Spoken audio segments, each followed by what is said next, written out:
Hello friends, എല്ലാവർക്കും അയാൻസ് വേൾഡിലേക്ക് ഒരിക്കൽ കൂടി സ്വാഗതം. ഞാനിന്ന് വീണ്ടും ഒരു പുതിയ വീഡിയോ ആയിട്ട് എത്തിയിട്ടുണ്ട്. ഇന്നത്തെ റെസിപ്പി എഗ്ഗ് ബിരിയാണി, മുട്ട വെച്ചിട്ടൊരു അടിപൊളി ബിരിയാണിയാണ് ഇന്നുണ്ടാക്കാൻ പോകുന്നത്. വളരെ ടേസ്റ്റിയാണ്. എല്ലാവരും വീഡിയോ കണ്ടിട്ടൊന്ന് ട്രൈ ചെയ്ത് നോക്കണം. എന്തായാലും സ്കൂളൊക്കെ തുറക്കാൻ പോവുകയല്ലേ, എപ്പോഴും ലഞ്ച് ബോക്സിലൊക്കെ റെഡിയാക്കി കൊടുക്കാൻ പറ്റിയ ഒരു ഐറ്റം തന്നെയാണ്. വളരെ എളുപ്പത്തിൽ റെഡിയാക്കി എടുക്കാം.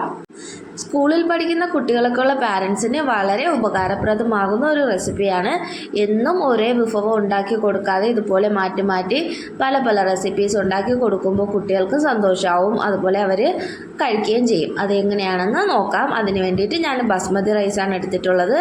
ഒരു 1.5 കപ്പ് റൈസ് എടുത്തിട്ടുണ്ട്. 1.5 കപ്പ് റൈസ് നന്നായിട്ട് കഴുകി വൃത്തിയാക്കി എടുത്തിട്ടുണ്ട്. ഇതിനെ ആദ്യം വേവിച്ചെടുക്കണം. ഞാൻ കുക്കറിലാണ് വേവിച്ചെടുക്കുന്നത്.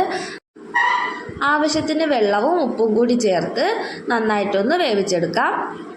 വെള്ളം കൂടിപ്പോയാലും കുഴപ്പമില്ല, ലാസ്റ്റ് ചോറ് ഇതിൽ നിന്ന് ഊറ്റിയെടുക്കേണ്ടതാണ്. അതുകൊണ്ട് വെള്ളം കൂടിപ്പോയാലും കുഴപ്പമില്ല, ചോറ് വെന്ത് കുഴയാതിരുന്നാൽ മതി. ഒരു 80% വെന്താൽ മതിയാവും. ഇനി ഇതിലേക്ക് ആവശ്യമുള്ള ഇൻഗ്രീഡിയൻസ് എന്തൊക്കെയാണെന്ന് നോക്കാം. ഒരു വലിയ സവാള ചെറുതായിട്ട് ചോപ്പ് ചെയ്തെടുത്തിട്ടുണ്ട്. ചെറിയ സവാളയാണെങ്കിൽ 2 എണ്ണം എടുക്കാം. അതുപോലെ ക്യാബേജും കുറച്ചെടുത്തിട്ടുണ്ട്. ഒരു തക്കാളി ചെറുതായിട്ട് അരിഞ്ഞത്. ഇനി ആവശ്യത്തിന് മല്ലിയില. ഇതിലേക്കൊരു 3 മുട്ടയാണ് ഞാൻ എടുത്തിട്ടുള്ളത്. കുറഞ്ഞത് 3 മുട്ടയെങ്കിലും എടുക്കണം. വെജിറ്റബിൾസ് കുറഞ്ഞാലും കുഴപ്പമില്ല. ഈ കറക്റ്റ് 3 മുട്ട എടുക്കണം, എന്നാലേ കറക്റ്റ് റൈസിന് ആ ഒരു കറക്റ്റ് ടേസ്റ്റിന് കിട്ടുള്ളൂ. അടുത്തത് 1 സ്പൂൺ മുളക് പൊടി, 1 സ്പൂൺ മല്ലിപ്പൊടി, 1/2 സ്പൂൺ ഗരം മസാല, 1/2 സ്പൂൺ ബിരിയാണി മസാല ഇല്ലെങ്കിൽ ആ അളവും കൂടി ചേർത്ത് ഗരം മസാല എടുത്താൽ മതിയാവും.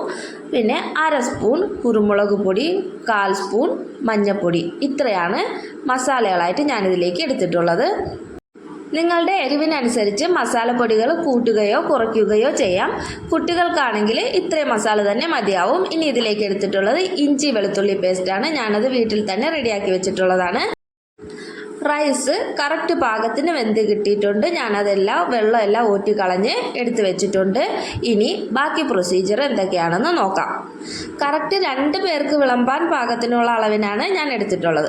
ഇനി ഒരു ചട്ടി അടുപ്പത്ത് വെച്ച് അത് ചൂടാവുമ്പോൾ അതിലേക്ക് ആവശ്യത്തിന് ഓയിൽ ചേർത്ത് കൊടുക്കുക. ഞാനൊരു 2 സ്പൂൺ ഓയിൽ ചേർത്ത് കൊടുക്കുന്നുണ്ട്. കടുക് പൊട്ടിക്കുന്നില്ല. ഓയിൽ ചൂടാവുമ്പോൾ ഇതിലേക്ക് സവാള ചേർത്ത് കൊടുക്കാം. സവാള ചെറുതായിട്ട് അരിഞ്ഞത് കൊണ്ട് തന്നെ പെട്ടെന്ന് വെന്ത് കിട്ടും. ആദ്യമൊക്കെ ഹൈ ഫ്ലെയിമിൽ വെച്ച് ചെയ്താൽ മതിയാവും. സവാളയുടെ കളർ ചേഞ്ച് ആയി തുടങ്ങിയാൽ മാത്രം അതിന് ലോ ഫ്ലെയിമിലോ അല്ലെങ്കിൽ മീഡിയം ഫ്ലെയിമിലോ ആക്കിയാൽ മതിയാവും. സവാള നന്നായിട്ടൊന്ന് വഴണ്ട് വരുമ്പോൾ ആവശ്യത്തിന് ഉപ്പ് കൂടി ചേർത്ത് കൊടുക്കാം.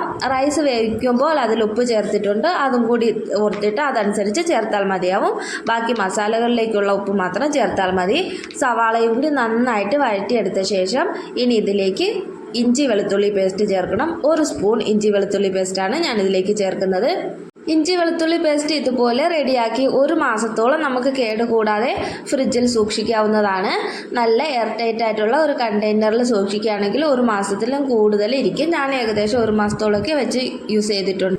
ഇഞ്ചി വെളുത്തുള്ളി പേസ്റ്റിൻ്റെ പച്ചമണമെല്ലാം നന്നായിട്ട് മാറി വന്നിട്ടുണ്ടെങ്കിൽ അതിലേക്ക് തക്കാളി ചേർത്ത് കൊടുക്കാം. തക്കാളിയും കൂടെ ചേർത്ത് നന്നായിട്ടൊന്ന് വേവിച്ചെടുക്കണം. തക്കാളി വേവാൻ വേണ്ടിയിട്ട് ഒരു 2 മിനിറ്റ് മൂടി വെച്ച് വേവിക്കാം.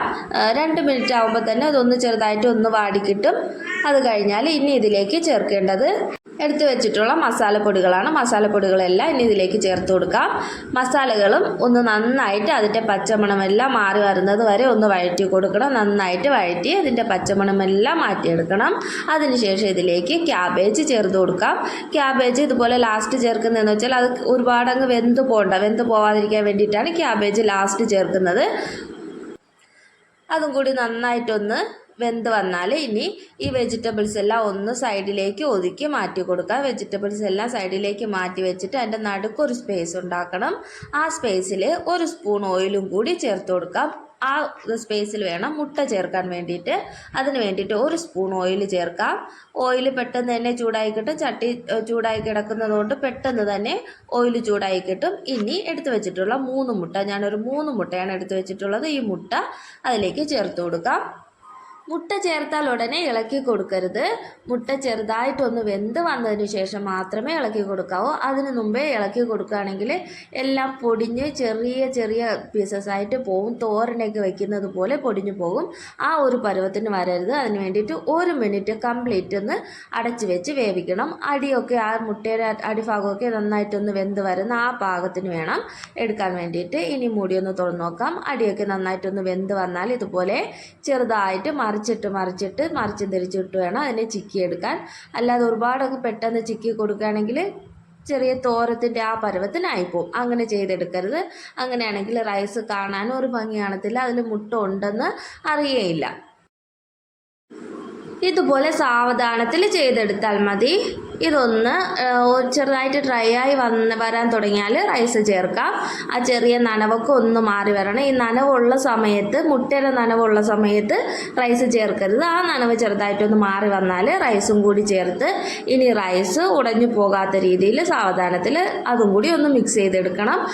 സ്പീഡിന് ചെയ്തെടുക്കരുത്. സ്പീഡിന് ചെയ്തെടുത്താൽ റൈസും ഉടഞ്ഞു പോവും. റൈസും മുട്ടയെല്ലാം കൂടി ഒരു വല്ലാത്ത പരുവത്തിലായി പോവും. അങ്ങനെ ചെയ്തെടുക്കരുത്. സാവധാനത്തിൽ മിക്സ് ചെയ്ത് എടുക്കാം.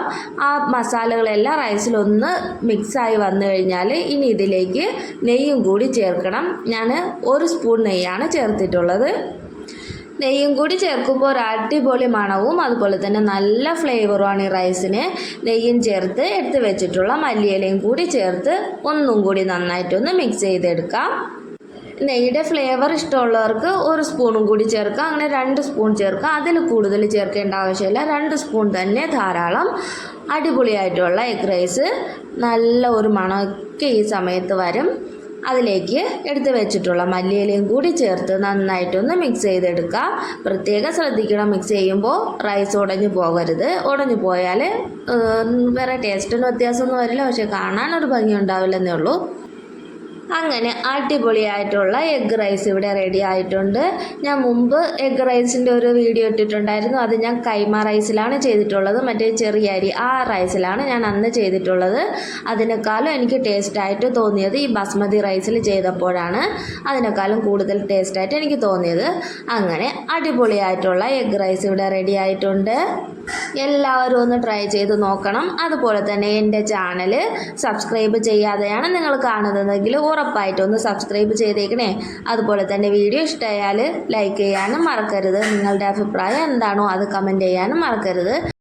ഉറപ്പായിട്ടും ഈ റെസിപ്പി എല്ലാവരും ഒന്ന് ട്രൈ ചെയ്ത് നോക്കണം. അപ്പോൾ ഇന്നത്തെ വീഡിയോ ഇത്രയേ ഉള്ളൂ. എല്ലാവർക്കും നല്ലൊരു ദിവസം ആശംസിച്ചുകൊണ്ട് അടുത്ത വീഡിയോ ആയിട്ട് കാണും വരേക്കും എല്ലാവർക്കും ടാറ്റ, ബൈ ബൈ.